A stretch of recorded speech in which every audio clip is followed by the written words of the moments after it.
बांटा और उन लोगों को इंडिविजुअल केसेस करने के लिए कहा गया जिन्होंने ऑप्शन नहीं दिया था, यदि आरटीआई का जवाब उनके पास मिला है।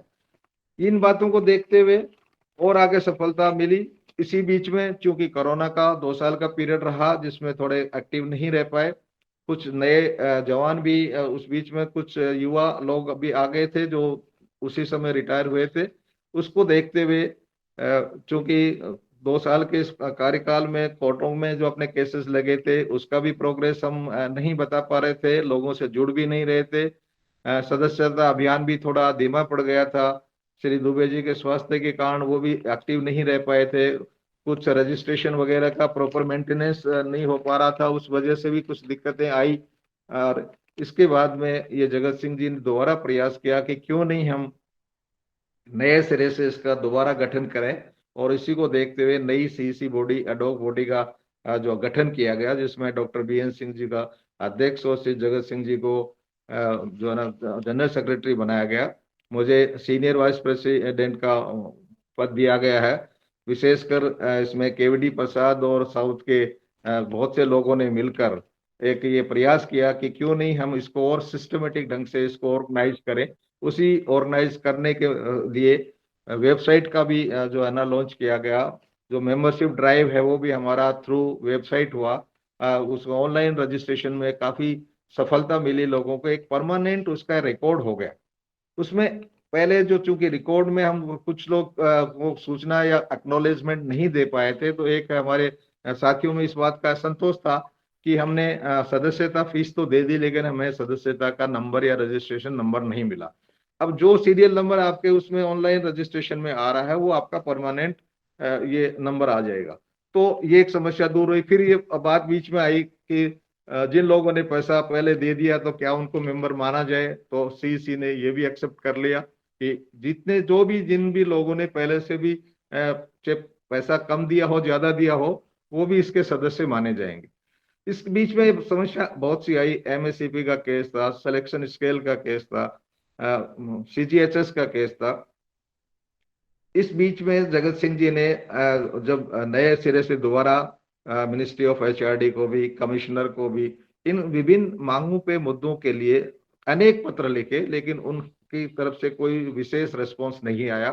तब ये तय किया गया कि चूंकि कोरोना पीरियड में अपना नेशनल कन्वेंशन संभव नहीं है, तो क्यों नहीं हम वर्चुअली मीटिंग के माध्यम से एक एडॉक कमेटी जो बना दे। उस एडॉक सीईसी कमेटी जो बनाई गई है, इसके प्रयास किया गया कि विभिन्न क्षेत्रों से सभी को प्रतिनिधित्व मिले। और जिन लोगों से उस समय हमारे संपर्क थे और जो लोग एक्टिव थे जिन्होंने इसमें थोड़ा इंटरेस्ट शो किया, उन सभी लोगों को इसके साथ जोड़ दिया गया। और जोड़ने के बाद 6 या 7 वर्चुअल मीटिंग हुई जिनमें बहुत अच्छा रिस्पॉन्स लोगों को रहा। तो ये जो अपना रिटायर केंद्रीय विद्यालय एसोसिएशन है, ये सब आप लोगों के सहयोग से चल रहा है। जगत सिंह जी जरूर उसके धुरी है, लेकिन फिर भी प्रयास सब लोगों का चल रहा है। पिछले 2 महीने से जिस तरह से लोगों में एक जागरूकता बढ़ी है और एसोसिएशन अपने वेलफेयर सोसाइटी के प्रति जो एक विश्वास बढ़ा है, इसको देखते हुए मुझे पूरा विश्वास है कि आगे भी इन विभिन्न मुद्दों के ऊपर बहुत अच्छी सफलता में मिलेगी। प्रिंसिपल्स के एमएससीपी के केस के लिए हमारे पास डाटा कलेक्ट हो गए हैं और कोर्ट केस की तैयारी है। कोर्ट केस 1-2 दिन में फाइल हो जाएगा। टीचर्स के एमएससीपी के लिए भी डाटा कलेक्ट करे जा रहे हैं।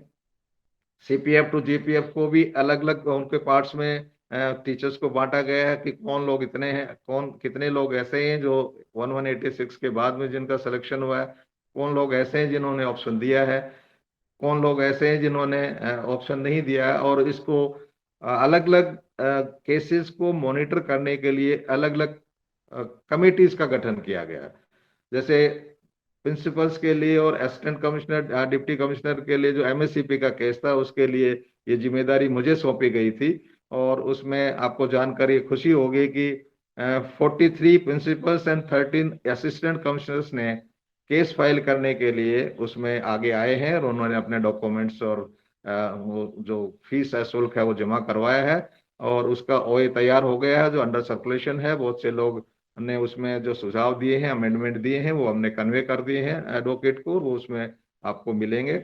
टीचर्स के एमएससीपी के लिए अभी से रजिस्ट्रेशन चल रहा है, डाटा कलेक्ट करे जा रहे हैं। सीनियर सिलेक्शन स्केल के लिए भी इसी तरह से अलग अलग क्लासिफाई किया गया है कि आपने इन सर्विस कोर्स किया कि नहीं किया, आपके बीच में प्रमोशन हुआ, ये कुछ चीजें चूंकि मिक्स हो गई थी, उनको कोशिश करें हैं कि अलग अलग ग्रुप बनाकर अलग अलग लोगों को उनके साथ जोड़ा जाए, और अच्छा रिस्पॉन्स आ रहा है। विशेषकर केवडी प्रसाद इसमें काफी इंटरेस्ट ले रहे हैं, हम उनके सभी आभारी हैं कि उन लोगों ने इतना ये सब करके। आप अभी जो ही क्लिक करेंगे अपना केंद्रीय विद्यालय संगठन का जो रिटायर्ड टीचर्स वेलफेयर सोसाइटी का जो वेबसाइट है, उसमें आप इनके बायलॉज देख सकते हैं। आप उनके सीसी मेंबर्स के नाम देख सकते हैं, उनके एड्रेसेस दे सकते हैं, लिस्ट आप देखेंगे, उनके फोटोग्राफ्स आपको होंगे ताकि आइडेंटिफाई कर पाएंगे कौन कहाँ पर हैं, क्या उनके डेजिग्नेशन के साथ में। इसी तरीके से जो कोर्ट केसेस जिनमें सफलता हमें मिली है, उनके भी उसमें एक कॉलम बना रखा है कि उन पे करें सदस्यता। ऑनलाइन तो चली रही है, पुरानी जो लाइन और जो सदस्यता जिन लोगों के पास ले रखी थी, उनके नाम भी हम लोग चूंकि इस लिस्ट में तो नहीं जोड़ सकते हैं टेक्निकली, लेकिन अलग से उनके पेस्ट किए गए हैं। चाहे वो लिस्ट पटना से भेजी गई हो, चाहे वो बॉम्बे से भेजी गई हो, चाहे भोपाल से भेजी गई हो, जिन जिन लोगों की भी लिस्टें हमारे पास अभी तक आई हैं, हमने वो लगाई हैं। अब भी यदि कुछ साथी या कुछ रीजनल बॉडीज किसी वजह से वो लिस्ट हम तक नहीं पहुंचा पाए हैं, उनसे मेरा अनुरोध है कि वो लोग लिस्ट पहुंचा दें, ग्रुप में दे दें, प्रसाद जी के पास भेज दें, मेरे पास भेज दें, और निश्चित रूप से उनके नाम वहां उस लिस्ट में आएंगे। समय कुछ लग सकता है, लेकिन काम इसमें जरूर होगा। तो इस वेबसाइट के लॉन्च होने से काफी असर पड़ा है, काफी पब्लिसिटी हुई है, काफी लोगों तक ये सूचना गई है, जिससे लोग जुड़े हैं। अभी मेरे पास दिन में करीब से 3 से 4 टेलीफोन आ जाते हैं इसी बात के लिए, विशेषकर सीपीएफ टू जीपीएफ कन्वर्जन के लिए। पहले जागरूकता नहीं थी, नंबर नहीं थे, अब वेबसाइट में सबके नंबर आपको अवेलेबल है।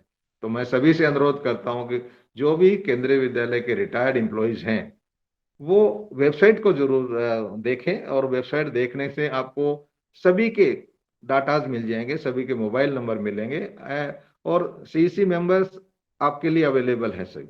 हमने भी रिक्वेस्ट किया है माध्यम से कि भाई all the CC members are requested to cooperate and to encourage the people and listen their grievances and guide them.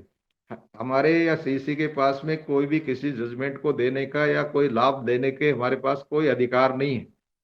हम केवल आपको गाइड करेंगे कि ये चैनल है, इस चैनल को आप फॉलो करिएगा, उस चैनल के थ्रू यदि आपने आगे बढ़े हैं तो सफलता निश्चित मिलेगी। थोड़ा पेशेंस रखना पड़ेगा, सब्र रखना पड़ेगा आपको। और जगत सिंह जी को विशेषकर इस उम्र में भी आज भी वो जगह जगह जाकर इन कार्य में लगे हुए हैं। अगला हमारा जो ध्येय है या मिशन है, वो ये है कि सभी रीजनल बॉडीज को भी इसी तरह से एडॉक बॉडी का निर्माण करने के लिए समय के अनुसार अलग अलग पदाधिकारियों की टीम जाकर सभी रीजनल हेडक्वार्टर्स पर या रीजनल जो रीजन्स हैं, उनको रीजनल बॉडीज का पुनर्गठन करेंगे, एडॉक बॉडी बनाएंगे। बहुत सी जगह बहुत अच्छे काम, आपको ये जानकर ताज्जुब होगा कि और खुशी भी होगी कि जब पे कमीशन, 7th पे कमीशन के परिलाभ हमें नहीं मिले थे, उस समय जो आपके फोटोग्राफ्स जब आप देखेंगे, इसमें फोटोग्राफ्स वेबसाइट पे डाल रखे हैं, तो 100 200 ऐसे ऐसे जगहों पे लोग इकट्ठे हुए हैं। और पंजाब में देखो, पटियाला में देखो, कंबाला में देखो, चंडीगढ़ में देखो, आप साउथ में देखिएगा, पटना में, भोपाल में, जयपुर में, जोधपुर में। तो इस तरह से उस समय लोगों का जुड़ाव हमारे साथ रहा कि सभी लोग उससे अफेक्टेड थे। अभी चूंकि कुछ चीजें ऐसे हैं कि उसमें जो कुछ पर्टिकुलर कैटेगरी के लोग अफेक्टेड है, पर वो लोग भी सामने आए, जुड़े। और हम ये भी प्रयास करेंगे कि जो हमारे सर्विस जो एम्प्लॉयज हैं अभी केंद्रीय विद्यालय संगठन में जो अभी काम कर रहे हैं, वो साथी भी हमारे साथ जुड़े। उसमें ये नहीं डरे कि भाई हम यदि इसमें भाग लेंगे तो हमारे पे कोई अनुशासनात्मक कार्रवाई होगी, ऐसा कुछ नहीं है। ये आपके अधिकारों के लिए, आपको आगे बढ़ने के लिए, कोर्ट में जाने के लिए आप स्वतंत्र हैं, उसमें कोई ज्यादा डरने की जरूरत नहीं है, क्योंकि आप अपने अधिकार मांग रहे हैं। और मैंने तो केंद्रीय विद्यालय सर्विस में रहते ही 2013 में कोर्ट केस फाइल कर दिया था, जबकि रिटायर 2014 में हुआ हूँ। ऐसा कुछ नहीं है कि भाई उसकी वजह से आपके कोई सर्विस में कोई दिक्कत आएगी। तो आपसे मेरा यही अनुरोध है कि आप जुड़िएगा। एक बार पुनः मैं जो भी इसके पदाधिकारी और ये प्रयास जो किया जा रहा है, और विशेषकर जो अभी अभी रिटायर हुए हैं, अभी भी